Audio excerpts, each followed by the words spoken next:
नमस्कार मित्रों, एसएससी अड्डा जीके में आपका बहुत बहुत स्वागत है। आज हम स्टैटिक जीके के मोस्ट इम्पॉर्टेंट 110 क्वेश्चन करेंगे।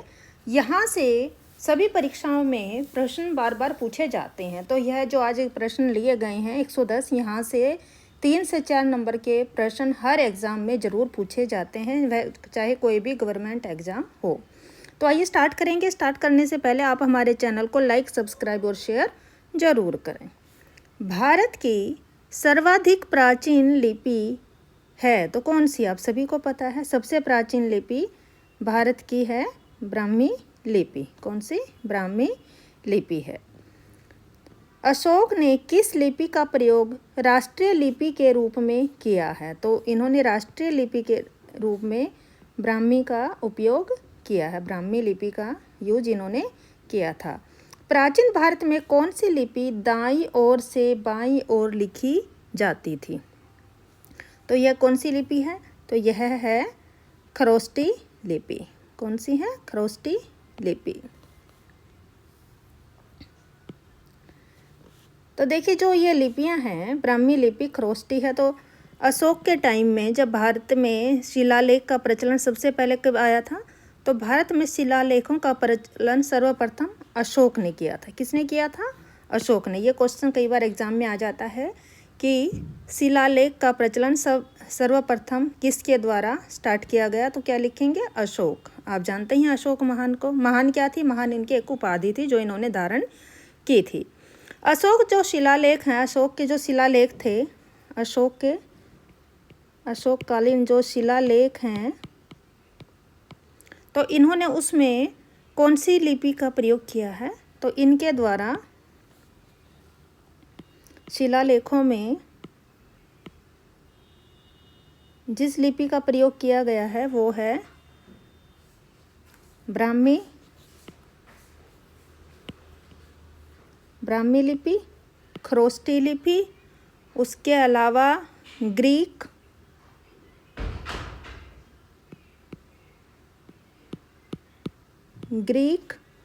और उसके अलावा अरमाइक।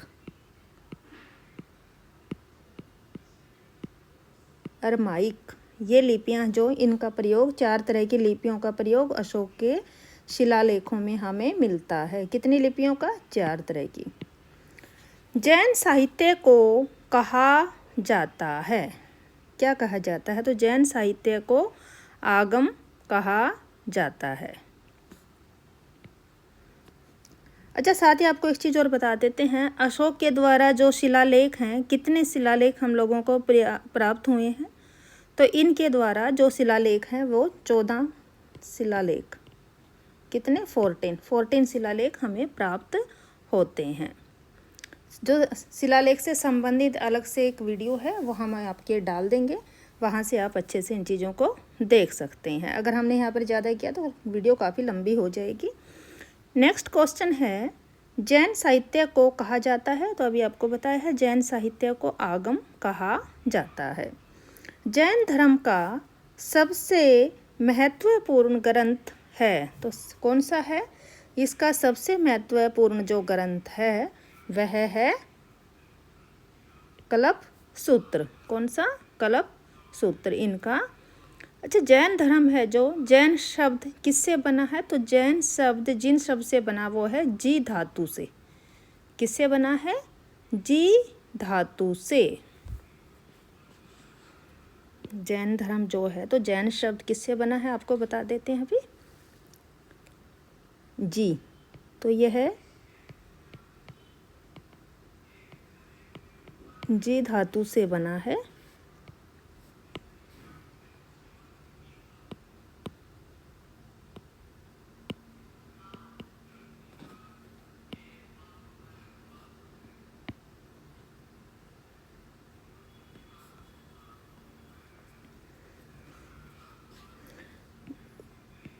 जी धातु से बना है। तो जी का मतलब क्या होता है यहाँ पर? जी धातु से, तो इसका अर्थ होता है जीतना। जीतना अर्थात जीतने वाला। जिसने स्वयं को जीत लिया उसे जितेंद्रिय कहा जाता है।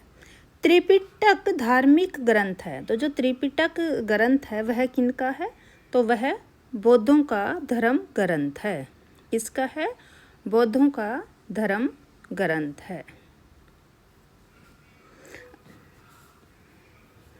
आदि जैन ग्रंथों की भाषा क्या थी? तो आदि जो जैन ग्रंथ है इनकी भाषा कौन सी है? तो इनकी भाषा है प्राकृत। कौन सी है? इनकी भाषा है प्राकृत। तो अच्छा, जैन परंपरा के अनुसार जैन धर्म में कुल कितने तीर्थकार हुए हैं? तो इसके अंदर देखिए 24 तीर्थकार हुए हैं। कितने हुए हैं? 24 तीर्थकार हुए हैं।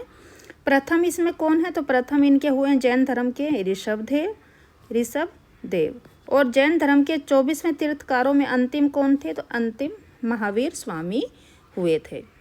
साथ ही जो 23वें तीर्थकार थे, आपने एक नाम और सबसे ज़्यादा सुनते हैं जो, वो है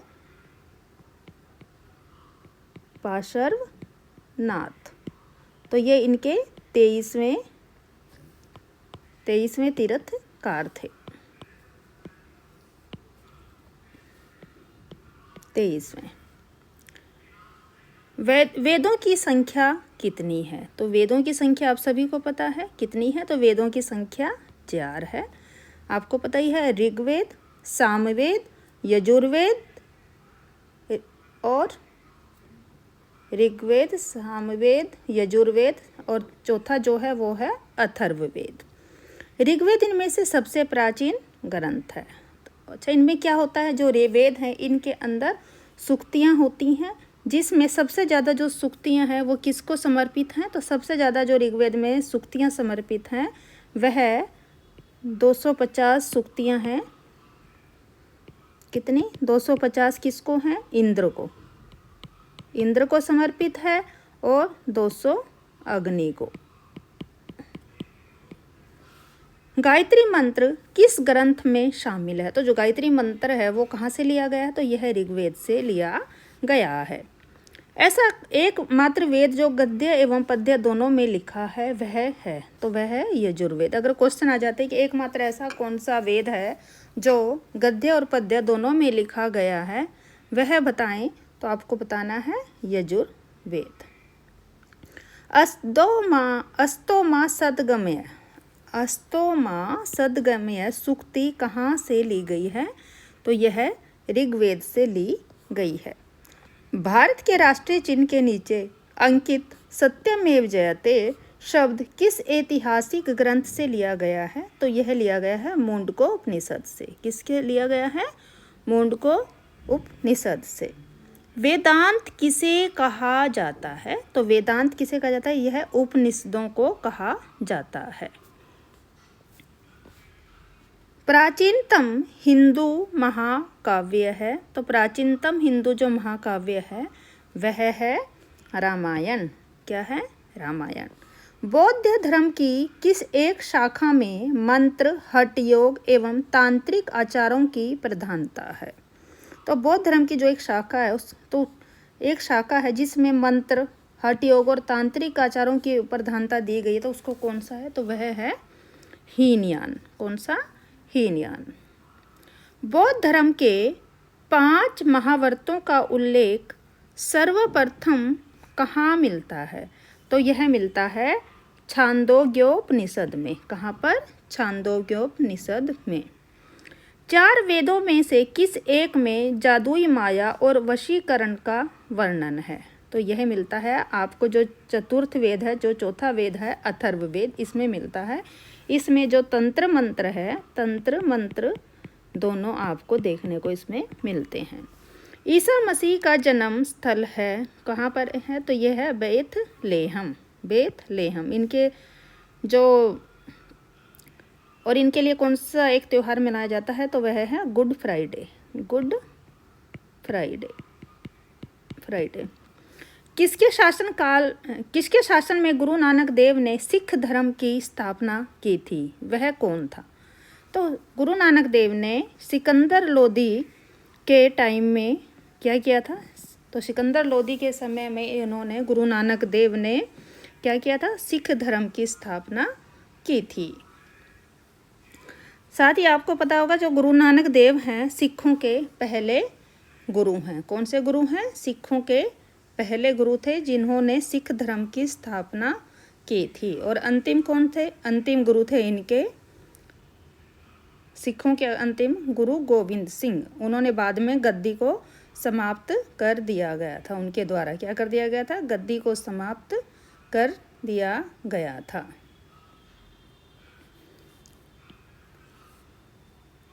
सिखों में कितने गुरु हुए हैं? तो आपको ये भी पता होना चाहिए। सिखों में 10 गुरु हुए हैं। कितने? 10 गुरु सिखों में रहे हैं।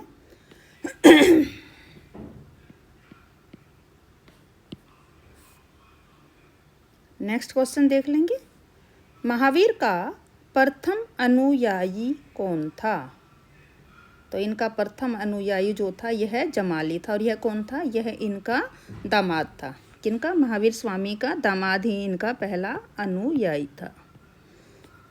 त्रिरत्न सिद्धांत, सम्यक धारणा, सम्यक चरित्र, सम्यक ज्ञान जिस धर्म की महिला है वह है, तो वह कौन है? तो वह जैन धर्म में है। किसमें? जैन धर्म के अंतर्गत है। सिखों के अंतिम गुरु कौन थे? तो अभी अभी मैंने आपको बताया है कि सिखों के जो अंतिम गुरु थे वे थे कौन? गुरु गोविंद सिंह। यह 10वें गुरु थे, 10वें गुरु थे। और इन्होंने क्या किया था? इन्होंने गद्दी जो है गद्दी को समाप्त कर दिया था। उसके बाद गुरु गोविंद सिंह जी के बाद कोई भी गद्दी पर नहीं बैठा था। सिखों का कोई गुरु नहीं है। उसके बाद क्या किया गया है?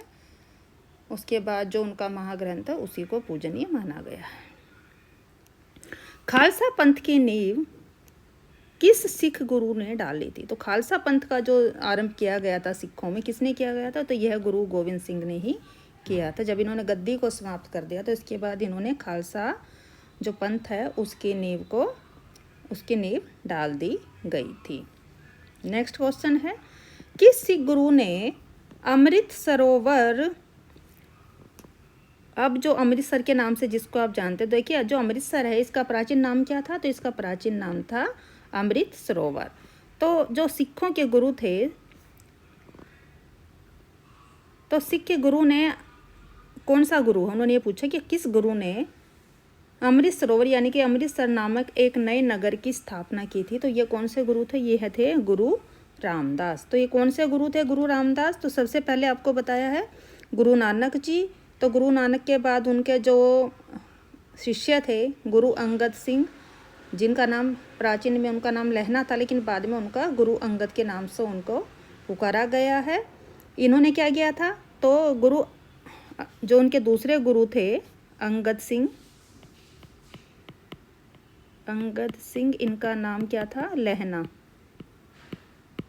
इन्होंने क्या किया था? इन्होंने ही गुरुमुखी, जो गुरुमुखी लिपि आज के टाइम में आप यूज करते हैं, उसका आरंभ किसने किया था?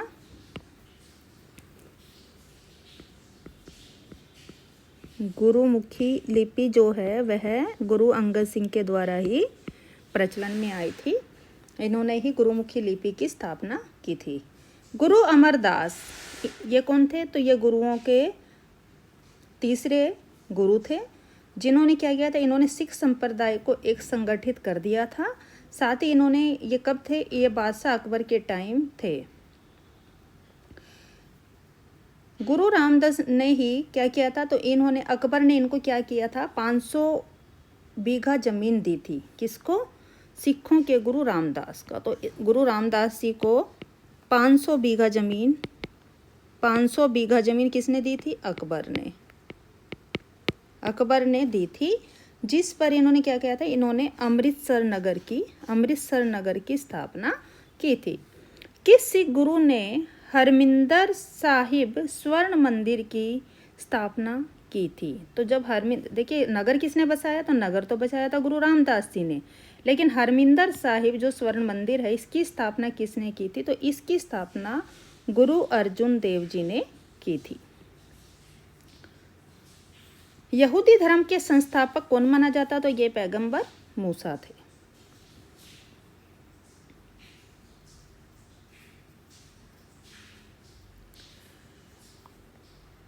साथ ही आप एक पढ़ते हैं कि जो आदि ग्रंथ है सिखों का, तो इसकी रचना किसने की थी? तो इसकी रचना भी गुरु अर्जुन देव जी ने की थी। कब की थी? 4 ईस्वी में। नेक्स्ट क्वेश्चन आप देखेंगे, चिश्ती परंपरा के संस्थापक थे तो ये थे निजामुद्दीन औलिया। इनकी मज़ार कहाँ थे? इनकी मज़ार नई दिल्ली में है, नई दिल्ली में। पारसी धर्म के संस्थापक हैं तो यह थे जोरोस्टर। कौन थे? जोरोस्टर। ऐसा कौन सा राज्य है जिसके अधिकांश निवासी ईसाई है? तो यह एकमात्र ऐसा राज्य है जहाँ पर सभी लोग ईसाई हैं, वो है नागालैंड। शिकागो में संपन्न 1893 के विश्व धर्म सम्मेलन में भारत के प्रतिनिधि कौन थे? तो ये थे स्वामी विवेकानंद। इन्होंने शिकागो में क्या कहा था? तो अपने धर्म सम्मेलन में इन्होंने हिंदी में ही सभी को संबोधित किया था, हिंदी में। दक्षिण भारत से उत्तर भारत में भक्ति आंदोलन किसने चलाया? उत्तर रहेगा रामानंद। संविधान की 8वीं अनुसूची में मूलतः कितनी भाषाएं शामिल थी? तो पहले इसमें 14 शामिल थी, लेकिन आज कितनी हैं? आज 22 हैं। वर्तमान में भारत के संविधान द्वारा कितनी भाषाएं स्वीकृत हैं? 22। संविधान की 8वीं अनुसूची में शामिल की गई 4 नई भाषाएं हैं। तो 4 नई भाषाएं जो 8वीं अनुसूची के अंतर्गत शामिल की गई वो थी संथाली, मैथिली, बोडो और डोगरी। द्रविड़ भाषाओं में सर्वाधिक बोली जाने वाली भाषा है तो वह है तेलुगु। किस भाषा को द्रविड़ परिवार की सभी भाषाओं की जननी कहा जाता है? तो यह है तमिल। किस भाषा का? तो देखिए किस भाषा को? द्रविड़ परिवार की। तो द्रविड़ परिवार के लिए बताया गया है किसको? तमिल। किस भाषा को भारतीय आर्य भाषाओं की जननी, भारतीय आर्य संस्कृति का आधार, देव भाषा आदि नामों से जाना था? तो यह है संस्कृत भाषा। भारतीय संविधान के अनुसार यहाँ की राजभाषा है हिंदी, यह आप सभी को पता है। हिंदी के पश्चात भारत की दूसरी सर्वाधिक बोले जाने वाली भाषा है वह है बांग्ला। देश का एकमात्र राज्य है जहाँ पर इंग्लिश बोली जाती है, अंग्रेजी भाषा जहाँ पर है, तो ये राजभाषा इस राज्य की है। किसकी? देश के एकमात्र किस राज्य की राजभाषा अंग्रेजी है? वह है नागालैंड। नागालैंड अभी आपको बताया यहाँ पर सबसे ज़्यादा ईसाई हैं। लक्षद्वीप द्वीप समूह के मिन्निकॉय द्वीप की भाषा है तो यह है माल। डोगरी भाषा मुख्य रूप से कहाँ बोली जाती है? तो डोगरी भाषा जो है यह जम्मू कश्मीर की भाषा है। भारत के किस प्रांत में कोंकणी भाषा बोली जाती है? उत्तर रहेगा महाराष्ट्र तथा गोवा में। केरल की राजकीय भाषा है मलयालम। हिंदी को राजकीय भाषा यानी कि जो कार्यालय की भाषा बनाया गया, ऑफिशियल जिसको लैंग्वेज बनाया गया वह, तो इसको कब घोषित किया गया था? इसको 26 जनवरी 1965 में घोषित किया गया। अंग्रेजी भाषा को भारत में शिक्षा के माध्यम के रूप में आरंभ किया गया तो यह सबसे पहले लॉर्ड मैकाले द्वारा भारत के अंदर इंग्लिश भाषा को माध्यम बनाया गया। केंद्रीय भारतीय भाषा संस्थान कहाँ स्थित है? उत्तर रहेगा मैसूर। संघ शासित प्रदेश लक्षद्वीप की भाषा कौन सी है? तो यह है मलयालम। कहाँ की? मलयालम। तो देखिए मलयालम कहाँ की? संघ शासित प्रदेश लक्षद्वीप की भी भाषा है और साथ ही यह केरल की भी राजभाषा है।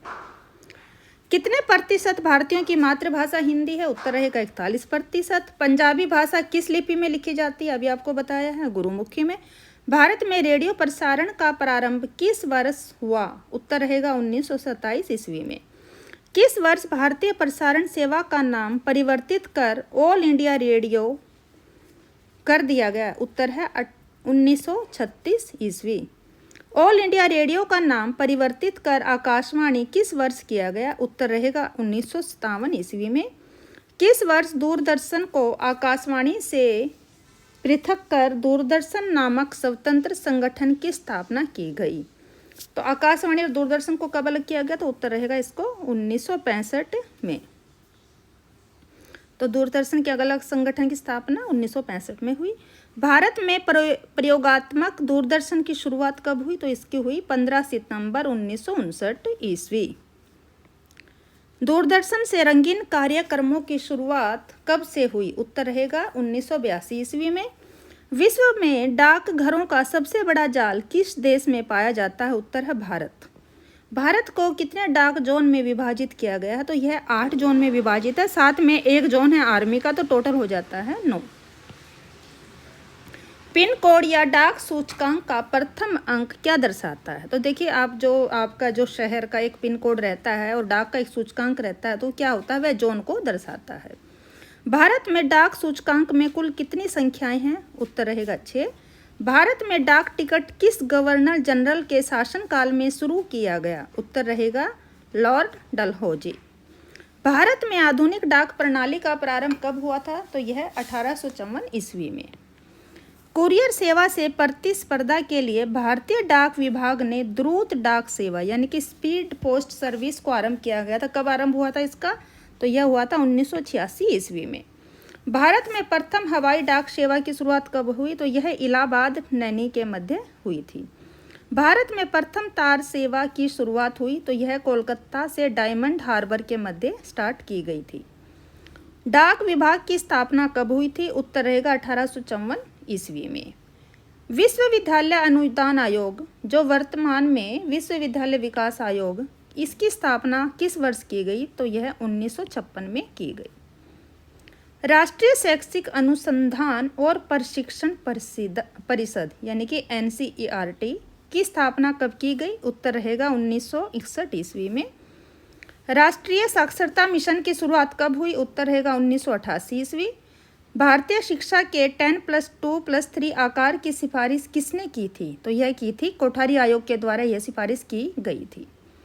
ऑपरेशन ब्लैक बोर्ड नामक कार्यक्रम कब शुरू किया गया? तो ब्लैक बोर्ड जो ऑपरेशन है कब स्टार्ट हुआ था? 1987-88 ईस्वी में। इंदिरा गांधी राष्ट्रीय मुक्त विश्वविद्यालय की स्थापना कब हुई? तो इसकी स्थापना यानी कि इग्नू से भी आप इसको जानते हैं 1985 ईस्वी में। भारतीय सांख्यिकी संस्थान ISO कहाँ स्थापित है? तो यह कोलकाता में। भारत में सर्वप्रथम IIT की स्थापना कहाँ की गई? उत्तर है खड़गपुर। विश्व भारती विश्वविद्यालय की स्थापना किसने की थी? तो यह रविंद्रनाथ टैगोर के द्वारा की गई। भारतीय पुरातत्व सर्वेक्षण संस्थान की स्थापना कब की गई? उत्तर 1861 ईस्वी। एशियाटिक सोसाइटी की स्थापना किसने की थी? उत्तर रहेगा विलियम जोन्स। भारतीय पुरातत्व सर्वेक्षण यानी कि ASI किस विभाग या मंत्रालय का संलग्न कार्यालय है? यह रहेगा संस्कृति। भारतीय सर्वेक्षण विभाग का मुख्यालय कहाँ स्थित है? उत्तर है नई दिल्ली में। नेक्स्ट ये क्वेश्चन नंबर 84 है यहाँ पर। प्रख्यात सांस्कृतिक केंद्र भारत भवन स्थित है, यह भोपाल में। संगीत नाटक अकादमी की स्थापना कब हुई? उत्तर है 1953 ईस्वी में। एशियाटिक सोसाइटी कहाँ स्थित है? तो यह कोलकाता। महाराष्ट्र में शिवाजी उत्सव एवं गणेश चतुर्थी किसने शुरू कराया था? तो यह BG तिलक ने, यानी कि आपको पूरा नाम है बाल गंगाधर तिलक जी के द्वारा स्टार्ट किया गया था। गुड फ्राइडे मनाया जाता है तो ये आपको बताया था ईसा मसीह के शहीदी दिवस के रूप में। तो इनको क्या करा गया था? इनका शहीदी, इनको सूली पर चढ़ा दिया गया था। नवरोज किन लोगों का नव वर्ष है? यह पारसियों का है। जब चार कूट त्योहार कहाँ मनाया जाता है? मिजोरम में। पुरी में रथ यात्रा किसके सम्मान में निकाली जाती है? तो यह भगवान जगन्नाथ के। तो यहाँ पर तीनों का रूप है, इनमें इनकी बहन सुभद्रा, बलराम जी और जगन्नाथ जी, यानी कि कृष्ण जी का एक रूप है जगन्नाथ। इन तीनों के सम्मान में यह यात्रा निकाली जाती है। अंतर्राष्ट्रीय प्रसिद्ध सूरज कुंड क्राफ्ट मेला किस जिले में लगता है? तो यह फरीदाबाद में फरवरी माह में लगता है। कौन सा वार्षिक मेला ऊंट के व्यापार के लिए प्रसिद्ध है? उत्तर रहेगा पुष्कर मेला। कहाँ पर? राजस्थान में। कर्मा पर्व का संबंध किस राज्य से है? उत्तर है बिहार, झारखंड। ओणम किस राज्य का प्रमुख त्योहार है? उत्तर रहेगा आपका केरल। पोंगल किस राज्य का प्रमुख त्योहार है? तमिलनाडु।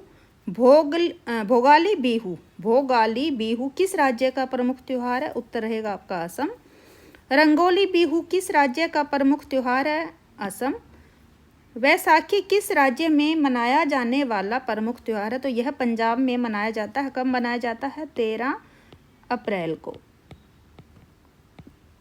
साथ ही आपको पता ही होगा 13 अप्रैल को और क्या हुआ था? 13 अप्रैल को जनरल डायर के द्वारा जलियांवाला बाग हत्याकांड भी मशहूर है, जहां पर जनरल डायर ने निर्दोष व्यक्तियों पर गोली चलवा दी गई थी। गुड़ी पर्व किस राज्य में मनाया जाता है? उत्तर है महाराष्ट्र। लोसांग उत्सव मनाया जाता है सिक्किम में। रथ यात्रा उत्सव कहाँ मनाया जाता है? पुरी कहाँ पड़ता है? उड़ीसा राज्य में। कहाँ पर? उड़ीसा राज्य में। और किस लिए मनाई जाती है यह रथ यात्रा? अभी आपको बताया जगन्नाथ यात्रा है। और जो जगन्नाथ यात्रा है ये बलराम जी, कृष्ण जी, साथ में कृष्ण, सुभद्रा उनकी बहन, इन तीनों का के रूप में ये जो रथ यात्रा निकाली जाती है, तीनों को इसमें स्थापित करके। भारतीय दर्शन की प्रारंभिक शाखा कौन है? यह सांख्य है। सांख्य दर्शन प्रतिपादित किया था किसने? कपिल जी के द्वारा। कपिल मुनि हैं ये। योग दर्शन के प्रतिपादक कौन थे? पतंजलि। पतंजलि योगपीठ आप जानते ही हैं। मीमांसा दर्शन का संस्थापक किसे माना जाता है? उत्तर है जैमिनी। शून्यवाद के प्रवर्तक कौन है? तो शून्यवाद के प्रवर्तक नागार्जुन। अद्वैतवाद सिद्धांत के प्रतिपादक कौन है? उत्तर रहेगा शंकराचार्य। भक्ति को दार्शनिक आधार प्रदान करने वाले प्रथम आचार्य कौन थे? तो यह थे रामानुज। महर्षि गौतम का संबंध किस दर्शन से? उत्तर रहेगा न्याय दर्शन से। कर्म का सिद्धांत संबंधित है मीमांसा से। तो ये थे महत्वपूर्ण 110 क्वेश्चन, यहाँ से जरूर आएंगे, आप इनको अच्छे से जरूर लर्न